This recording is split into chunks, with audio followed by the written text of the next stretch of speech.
We've all been there, head down, thumb flicking, scrolling endlessly. Time just evaporating from us. But even knowing how empty this feels, it's estimated that over 75% of college students today doom scroll every day. Doom scrolling, the act of endlessly consuming bad reels, news, and memes. A quick show of thumbs in the room. Who here has been guilty of doom scrolling recently, perhaps over the last week or so? Thumbs down if you haven't.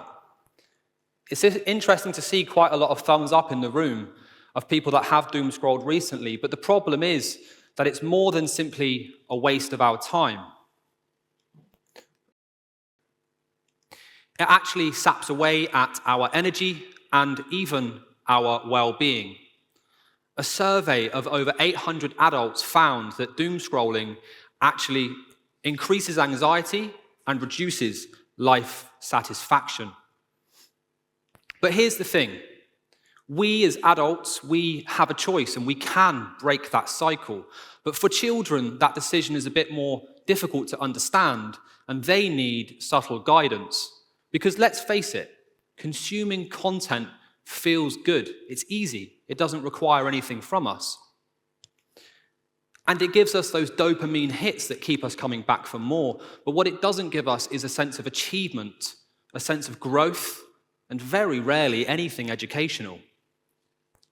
Creation, however, is far more powerful, and it can give things back to us and require things from us, such as critical thinking, problem solving, collaboration, even resilience. And it can give something back to us, which is quite rare in this digital age. It can give us a sense of purpose. As educators and parents, I believe we're on a mission to try to guide our children away from simply growing up to become passive consumers and instead becoming active creators. And this is important, it matters. A 2023 poll carried out by the American Psychiatric Association found that those who engage in creative activities in adulthood are 71% more likely to rate their own mental health as either very good or even excellent. And I know this firsthand. First came a game on the PlayStation called Theme Park World. It was a game that would allow the user to create and design his own amusement park. And I'd spend hours on that game, crafting it, putting things exactly where I wanted them to be. And then later I had to fight for screen time on the one and only clunky PC in our house at the time to play a game that was called The Sims. It would allow the user to design entire homes for characters, Sims, to live in. And it was amazing to me that you could design something from your own imagination. But these weren't simply games for me. They were blueprints for my creative mindset. Later, music became my outlet, and I would spend hours crafting tracks, immersed in the idea of making something that was entirely my own. Today, as the educational director for technology, I'm passionate about giving this same creative spark to our pupils. Think about it yourselves for a moment, a time when you were a child and you made something. Maybe it was digital, maybe it was just something from your own imagination. But think for a moment today how that made you feel. Proud, excited, inspired.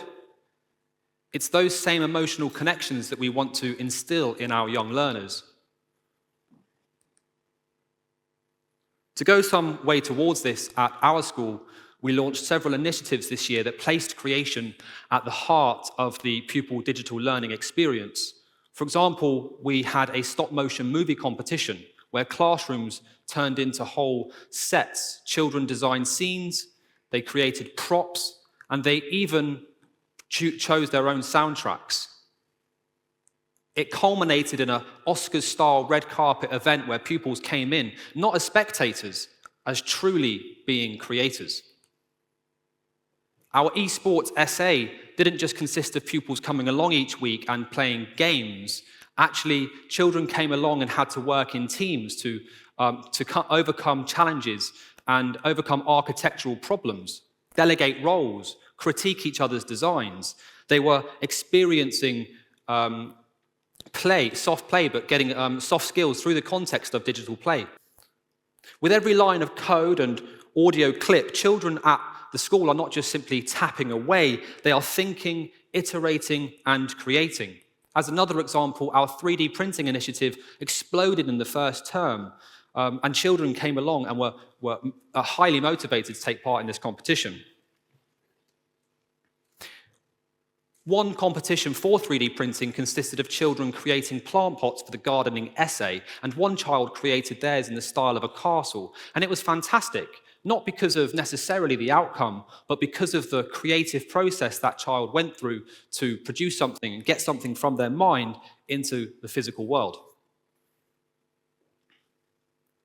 So I think the question that we should ask is not, how long have you been on that screen for? I think we should start asking, what have you made with that screen? Because technology in and of itself is not good or bad. It's how we use it that matters. It's how we use it that shapes minds. And it's those same minds that will go on and shape our collective futures.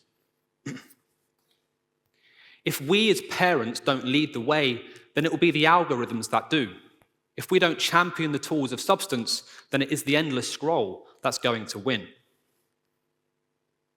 So I've got a takeaway challenge for you here today. It's to speak with your child and decide together to create something.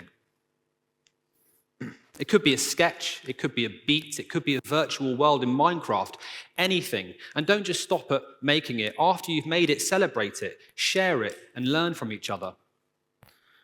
Let's show our young people that these screens can be more than simply a window. They can actually be a canvas. And let us change this narrative. Let's stop measuring screen time. Let's start instead measuring creative time. Let's give children tools that don't simply entertain them. Let's give them tools that empower them. Let them express. Let them experiment. Let them explore. Because it's in that expression that lies purpose. And it's in that purpose that lies the spark which can light up a whole generation. Thank you.